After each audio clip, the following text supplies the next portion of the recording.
That didn't take long. Breaking news. Even before the president revealed new EPA rules, 6 governors and a bunch of utility companies already pouncing and denouncing the plan to crack down on power plant emissions. The Clean Power Plan, just been released here, is even tougher than the one that the Supreme Court slapped down back in June. So clearly the president was undaunted by that ruling. Here's what he said.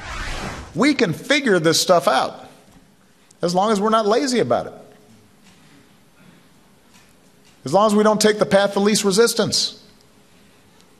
Scientists, citizens, workers, entrepreneurs, together as Americans, we disrupt those stale old debates, upend old ways of thinking. Americans in the leadership position is what the president is pushing, but there is quite a battle over how much Americans will be affected. So there is one estimate by an organization called NERA Economic Consulting, and what they do is they assess all kinds of issues from a business and economic standpoint. It puts the total at $366 billion of costs. NERA says electricity rates will jump by double digits in 43 states. But others, including some very big companies, names you know, General Mills, Nestle, eBay, Levi's, Unilever. These are companies, 365 of them, that support the plan. So let's battle it out. Todd Gaziano joining us now first on Fox. He helped the state of Michigan prepare for the June Supreme Court case against the EPA. He's the executive director of the Pacific Legal Foundation's D.C. Center. And we have Tom Kimbis. He is also here. He's vice president of executive affairs at Solar Energy Industries of America. It's great to have you both. Right off the bat, Todd, look, the coal industry absolutely hates this. We would expect that. Why? What is the worst part about this that you foresee? Well, I think the worst part about it is that it's illegal. President Obama Well, sought that's a authority. judicial judgment. Okay, what do you mean illegal? Well, the companies who have to live under the rule of law care whether something's legal or not. President Obama sought authority from Congress for a cap-and-trade bill that the Democratic-controlled Congress, his first 2 years, refused to give him. And now he's essentially Glenda Goodwitch of whatever, telling Gina McCarthy that she always had the power if she just clicks her clean air slippers. She doesn't. This rule has numerous problems. EPA does not have authority to regulate electric industry nationwide. It can only regulate individual sources of pollution, which is why they're trying to coerce the states to force the electric utilities to agree to such a plan. Well, California didn't exactly, I guess, have to be coerced, Tom. They are well ahead, probably anticipating that these rules were forthcoming. The solar industry, wind, they are already providing. I saw the statistic, and it was pretty interesting, that California is already producing a whole bunch of energy,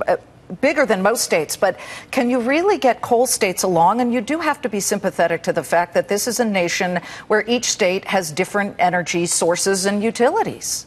That's right, Liz. And I think that's why I think what the EPA and the president came out with today provides a choice to the states over what fuels they're going to use and what policies they're going to use to achieve those goals. We can sit here and debate the legality of the matter, but the U.S. Supreme Court has already weighed in that CO2 is a pollutant, it's an emitter that can be regulated by the EPA. So I see today's rule, and the solar industry strongly supports it, as a win for Americans and American jobs. Todd, you may be surprised, I'm not sure, but and Tom, maybe you too surprised, solar names are not getting a push on this. The solar names are down about 1%, 1 2/3%. Utilities are actually moving slightly higher. As we look at the utilities, Todd, why do you think that is? Is it not as bad as perhaps they anticipated? Perhaps it's that they anticipate years of legal wrangling, and eventually this rule will be struck down. The market was moving toward more renewables as certain states imposed those costs on their own people. That would have been the voluntary way. I think this will set many of the industry back when it's struck down. One of the issues within it, and I'm not sure that it actually made the final cut, but I was reading in advance in the Wall Street Journal, was that perhaps the actual consumer who gets a utility electric bill will be given rebates and possibly outright money, Tom, if they cut down on their electricity rates during peak grid times. That, in a way, is kind of interesting. It's sort of an incentive, isn't it? Well, yeah, and I think what we're going to see over the next few years is how the rule actually plays out state by state, because this really it may seem like a top-down mandate, but there's a lot of research done from the ground up to see how utilities, how fossil fuels, how other types of fuels are being used in each state. I think what's important to take note of here is with 174,000 Americans working in the solar industry, and back to your intro, Liz, about the coal industry complaining about this, solar right now has 2 to 3 times the number of jobs as the coal industry does, and we're growing at a tremendous rate.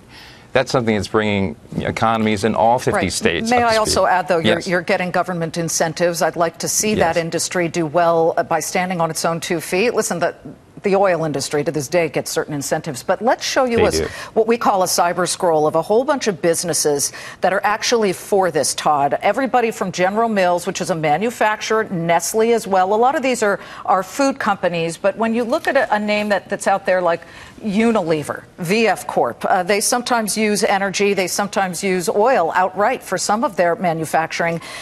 Don't you at some point have to look at this and say, we're better than China. We're better than India. I mean, who among us doesn't remember how the Chinese have such bad air quality that they had to wear masks before the Beijing Olympics? Look, their bad air comes all the way to us. They're not following the rules. And then some people say, so why should we? Because in a way, Todd, aren't we better than that? Well, I have 2 responses to that. First of all, this rule doesn't regulate dirty air. It's just carbon dioxide. EPA does have authority and has, arguably overused its authority if there was a real pollution problem. But second of all, there are always crony capitalists. Many of the